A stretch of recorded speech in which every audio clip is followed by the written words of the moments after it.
Bonjour ou bonsoir à tous, ça ne dépend à quelle heure vous regardez la vidéo. Eh bien écoutez, aujourd'hui on va parler un peu d'alligators, on va leur donner des nouvelles. Qui sont alligators? Alors déjà on va rappeler que c'est des animaux qui normalement, il y a on va dire une trentaine d'années, étaient dans un élevage pour faire des sacs à main, un élevage de peau. Il y a quelqu'un qui les a ramenés en France pour les zoos, et ceux-là ils étaient esquintés, ils avaient des blessures dans le dos, ils ont encore des petites cicatrices, et personne n'en voulait. Et moi, je les ai récupérés pour une animation dont on avait besoin à l'époque. Hein. On faisait des animations, on parlait des dragons, on parlait des crocos. Et j'ai récupéré ces crocos qui faisaient, regardez la photo, et la photo, ils étaient tout jeunes, hein. Ils n'étaient pas, c'était pas des bébés, hein. C'était déjà des grands. Et quand j'ai voulu rendre ces crocodiles, il y a eu un coup d'amour, et puis j'ai dit non, ils vont mourir, je vais les récupérer. Alors là, ben oui, c'est l'heure de rentrer, vous voyez, c'est le soir, c'est l'heure de rentrer. Hein, mais je vais essayer de te donner à manger. Tu veux pas manger aujourd'hui? Il fait trop froid encore, hein mon bébé? Il fait trop froid? Oui, il fait trop froid. Voilà, calme-toi. Ali, calme-toi. Mais le caméraman, il n'est pas méchant, je sais. Il a une queue de cheval, il s'appelle Axel, mais il n'est pas méchant. Hein? Allez, sois gentil mon bébé. Voilà, fais un câlin, doucement.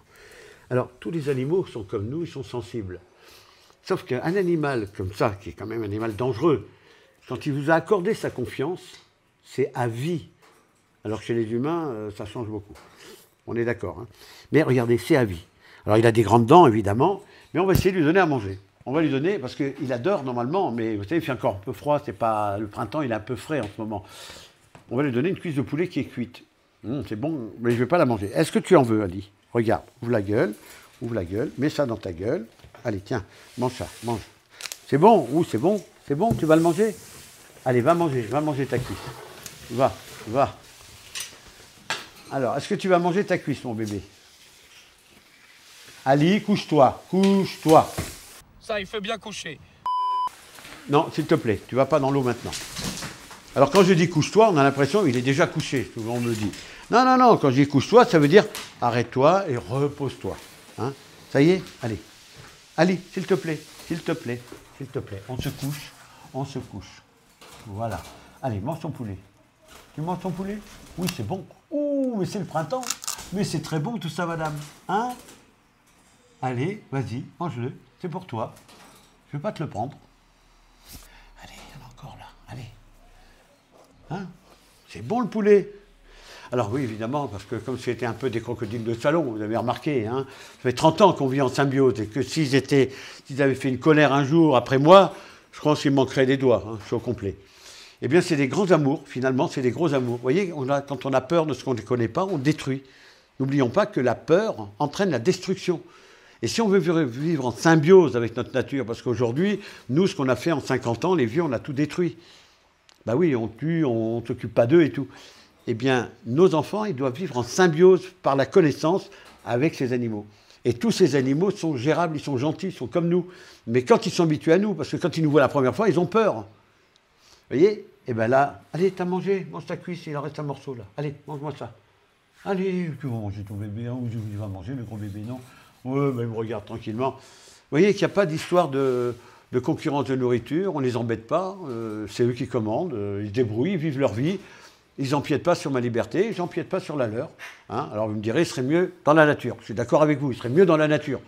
Mais on n'a pas le droit de les renvoyer dans leur pays pour plusieurs raisons. D'une part, ils peuvent ramener des maladies. Deuxièmement, un animal qui est habitué à l'homme, il sera tué par un autre homme parce qu'ils ne les connaissent pas. Et surtout, ils ne seront plus capables de se nourrir de la même façon. Surtout quand on aime du poulet cuit. Dans la nature, allez trouver du poulet cuit. Vous. Hein? Ben oui, c'est pas évident. Bon, tu le manges ou pas, là? Oh, Et Gator, t'as faim? Il y a Gator qui dort là-bas.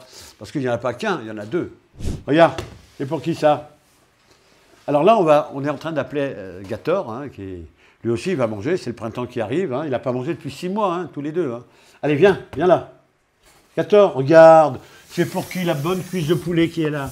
Regarde, c'est pour qui ça? Viens là. Allez, viens là. Viens nous voir. Allez, viens, tiens. Viens là. Là, il n'est pas d'accord. Hein. Viens là. Tu veux pas manger ça? Tiens, c'est pour toi. Allez, tiens. Doucement. Voilà, tu fais doucement, mon bébé. Allez, mange-le. Ne t'embête pas.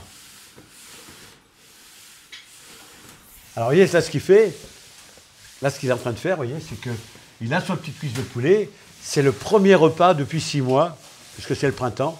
C'est son premier repas.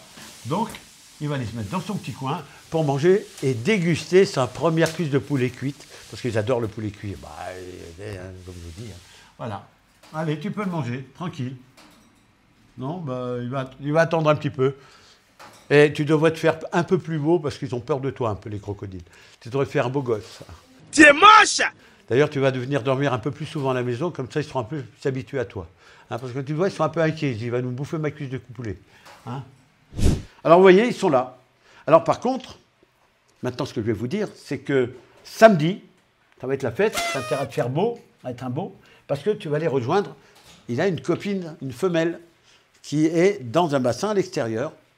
Eh bien, au printemps, on va les mettre ensemble. Donc, la prochaine vidéo, ça veut dire dimanche prochain, nous allons mettre cette vidéo où on va les mettre ensemble. Toute l'équipe sera là, on va les prendre, les emmener et les mettre ensemble. Et on va voir comment ils vont réagir. Parce qu'ils se connaissent, ils vont de temps en temps ensemble. Et nous, on ne fait pas de commerce. Si on a des œufs, on les détruit, on peut même les manger. D'ailleurs, les œufs de croco, c'est comme des œufs de poule, hein, ça se mange. Hein. Mais on ne fait pas de reproduction, mais on les laisse faire ce qu'ils ont à faire dans la nature, se reproduire, faire des œufs. Et on enlèvera les œufs si on n'a pas besoin. Voilà, c'est tout. Mais ils auront leur cycle naturel. Et bientôt, on va les retrouver, ta copine. Hein. Allez, va manger. Bon, bah, tu vas te promener. Allez, va. Donc, il va aller manger sa petite cuisse de poulet tranquillement. Et ce que je vais vous montrer maintenant, quand il y a un accouplement, comment ça se passe un accouplement? Alors, les femelles ont ce qu'on appelle, et les mâles ont un cloaque. Qu'est-ce que c'est qu'un cloaque? Cloaque, c'est comme les poules. C'est renfermé, mais l'organe reproducteur est à l'intérieur. Et les crocodiles qui sont amphibiens, enfin amphibies, on va pas dire amphibiens, parce que c'est les grenouilles là, mais qui sont amphibies, qu'est-ce qu'ils font? Eh bien, ils ont leur petit pénis à l'intérieur. Et je vais vous montrer un pénis de crocodile. Ici, on en a un. Voilà. Alors, vous voyez, c'est fait un peu comme ça. Alors, vous voyez, ça, c'est un bocal. Hein, c'est nous qui l'avons fait il y a longtemps. Hein, c'est un animal, c'est un crocodile du Nil. Hein. Et vous voyez que ça ressemble un peu à une trompe de serpent. C'est assez rigolo. Vous voyez, regardez, ça ressemble à une trompe de serpent. Voilà un petit peu comment c'est fait. Et évidemment, c'est rentré à l'intérieur. Donc, quand il nage, il n'y a rien qui dépasse. Mais quand il en a besoin, ça ressort et on va à l'intérieur. Et quand on veut sexer un crocodile, c'est pas difficile. Il suffit de lever la queue, mettre le doigt à l'intérieur du cloaque, donc dans l'organe interne. Et si vous sentez qu'il y a quelque chose dedans, c'est un mâle. Et s'il n'y a rien, c'est une femelle. C'est tout simple. Mais il faut encore le savoir. Voilà, ça fait partie de la connaissance. Et c'est grâce à ça qu'ils se reproduisent. Hein. Voilà l'organe reproducteur. Hein. Voilà comment il est fait. Voilà un petit peu. Hein, c'est simplement par des canaux déférents. Ça veut dire que ça ne sort pas par l'intérieur. Ça dégouline sur le long. Et c'est pour ça qu'ils s'accouplent dans l'eau en général. C'est plus facile pour eux. Rarement sur la terre. Ils font toujours ça dans l'eau. Hein, et le mâle demande à la femelle. Et la femelle est d'accord ou pas, etc.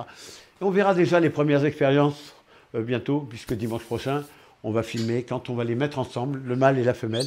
Et voir un peu toute la drague qu'il va y avoir, parce qu'ils draguent de leur façon. Alors, ils font des bruits, ils font les beaux, la fille, elle tourne autour. Vous verrez. Voilà, alors maintenant, je vais vous répondre à une question que sur la dernière vidéo, l'avant-dernière vidéo qu'on a faite, la semaine dernière, on parlait des scorpions. Et je vais poser une question, est-ce qu'il existe un scorpion qui n'a pas de queue et qui n'a pas tout à fait le même nom? Eh bien, effectivement, il s'appelle le pseudoscorpion. Vous avez la photo du pseudoscorpion. Et alors, beaucoup, vous m'avez dit, oui, il y a la solifuge. Alors, la solifuge, c'est la photo qui est là, que vous voyez à côté. Hein, vous voyez, on voit bien la différence. Le pseudoscorpion, on voit qu'il a des petites pinces, hein, on voit tout de suite. Alors que la solifuge, elle n'a pas de pinces. Elle a 2 pédipalpes, ça veut dire les premières pattes de devant qui devraient être des pinces. Eh ben non, c'est juste avec des petits poils qu'on appelle des soies qui servent à toucher et tout. Mais solifuge, ça veut dire quoi? Ça veut dire qu'il fuit le soleil. Il n'aime pas le soleil. C'est des animaux qui se baladent la nuit. Et des solifuges, vous en avez un peu dans tous les pays d'Afrique. Hein, et d'ailleurs, quand on dort la nuit, quelquefois, vous savez, quand on dort par terre, dans un coin, dans la brousse, bah, elles nous courent dessus, elles font que passer. Elles ne sont pas venimeuses, mais elles ont des crochets, les solifuges. Hein, elles peuvent couper, manger, et les 2 chélicères peuvent manger comme ça. Hein. Voilà. Donc, il y a les pédipalpes, vous voyez, il n'y a pas de pinces. Alors que le pseudoscorpion, on peut voir que lui, il a des petites pinces. Voilà, pour répondre à votre question, c'était le pseudoscorpion, qui n'est pas un scorpion. Mais n'oubliez pas qu'il ne fait que quelques millimètres. Il y en a à peu près, on va dire, en France, 340, enfin en France. Ouais, on va dire, oui, sur la France, il y en a à peu près 340 espèces. À peu près. Et dans le monde, il y en a plus de 4000 et quelques. Hein, je ne vais pas vous donner tous les chiffres parce que c'est compliqué. Ça veut dire qu'ils sont tout petits, ils font quelques millimètres, mais il y en a partout. Et heureusement qu'ils sont là parce qu'avec leur petite place, eh ben, ils mangent toutes les cochonneries et ils équilibrent notre environnement. Et la prochaine question, alors je vous la pose. Combien le crocodile a-t-il de dents dans la mâchoire supérieure et inférieure? Combien il y a de dents? Eh bien écoutez, j'attends vos réponses et on vous donnera la réponse à la prochaine vidéo. À bientôt, au revoir.